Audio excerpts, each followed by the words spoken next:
થોડા દિવસ અગાઉ અમદાવાદના સરસપુર વિસ્તારમાંથી લાખો રૂપિયાનો દારૂ ઝડપાયો હતો ત્યારે આ મામલે શહેર કોટડા પોલીસ સ્ટેશનના પીઆઈ એમડી ચંદ્રવાડિયાની બેદરકારી સામે આવતા પોલીસ કમિશનર જીએસ મલિક દ્વારા તેમને સસ્પેન્ડ કરવામાં આવ્યા છે।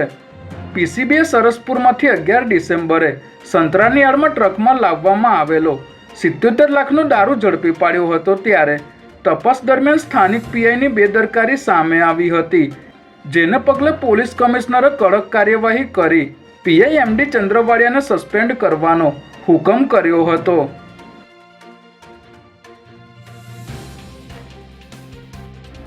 ગુજરાત રાજ્યમાં નવા ડીજીપીની નિમણૂકને લઈને ચર્ચાઓનો ધમધમાટ શરૂ થયો છે, કારણ કે હાલ રાજ્યના ડીજીપી તરીકે ફરજ બજાવી રહેલા વિકાસ સહાયને મળેલું 6 મહિનાનું એક્સટેન્શન ડિસેમ્બર મહિનાના અંતે પૂર્ણ થવાનું છે। આવા સમયે રાજ્ય સરકાર અને ગૃહ વિભાગ દ્વારા આગામી નિર્ણય શું લેવામાં આવશે તે અંગે વિવિધ તર્ક વિતર્ક શરૂ થઈ ગયા છે ત્યારે સૂત્રોથી પ્રાપ્ત માહિતી અનુસાર ડીજીપી વિકાસ સહાયને વધુ 3 મહિનાનું એક્સટેન્શન આપવામાં આવી શકે તેવી સંભાવનાઓ છે અને જો આવું ન થાય તો Ahmedabad police commissioner G S Malik રાજ્યના ડીજીપી બનવાની રેસમાં આગળ હોવાનું જાણવા મળી રહ્યું છે।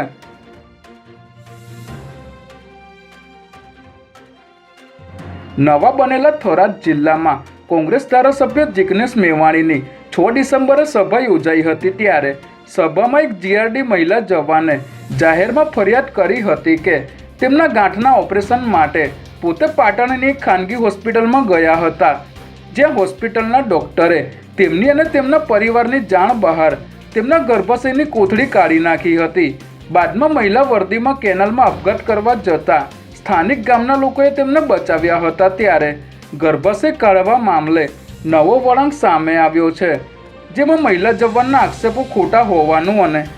તેના અગાઉ લગ્ન થયા હોવાનું પોલીસે જણાવ્યું હતું।